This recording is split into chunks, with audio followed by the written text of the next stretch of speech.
say was, let's hope that Alok Sharma gives us good news about Christmas. But I wanted to bring in Dr. Hillary on this particular debate. Everybody wants to be able to be reunited at some stage with their families.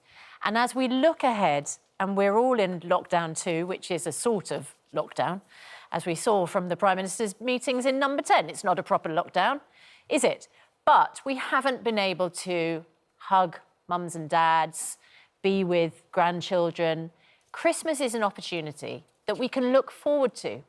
But I wonder, Dr. Hillary, if the government says you've got a 5-day get-out-of-jail card for Christmas, whether 2 weeks later we might rue that experience. I don't want to be the Grinch who steals Christmas, but it is a concern, isn't it? It's why are we going on about Christmas all the time?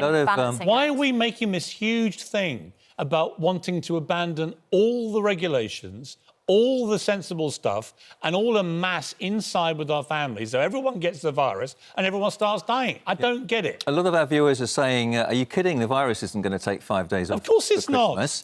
And there are a lot of people who can't celebrate Christmas.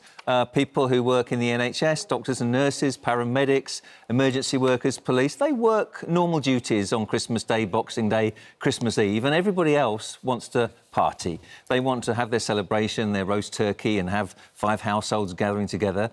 And it's a recipe for disaster, I'm afraid. I mean, just look at the figures that we're seeing now. Over 20,000 cases a day, 600 deaths recorded yesterday, albeit after a lag of the weekend.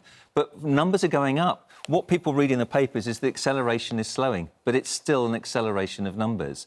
And if we, according to the British Medical Association, this isn't just me, if we come out of lockdown with no strategy to control infection rates, then Christmas is going to be a disaster, and we're going to reap the results of that in February and March, by which time we won't have sufficient vaccine rolled out to protect the population.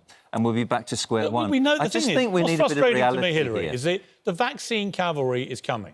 We can see that. Slowly. Yeah, but it's coming. But, you know, we're talking maybe, I don't know, 6 months or whatever before we start really rolling out mass vaccines. But that's not that long away.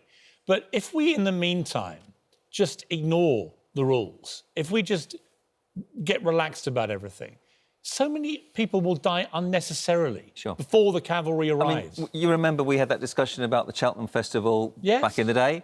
And Christmas, with 5 households gathering together all around the country, would be like hundreds and thousands of mini Cheltenhams all around the country. Yes. And I don't want to be a killjoy. I'd love to see my kids. I'd love to see my family. But unfortunately, we're in a pandemic, and people can't just postpone, you know, the pandemic and let's. You don't want to be a killjoy, but you don't want to. You don't want to have joy where you kill people. Let's take the killjoy and flip it on its head. Look, we're talking about, you know, one Christmas in 2 years. I know, Dr. Hillary, but for many people it might be, for instance, the last Christmas. For many people, it is the thing that's keeping them going. Anyway, we're going to talk to Alok Sharma about that a little bit later on when he appears on the programme.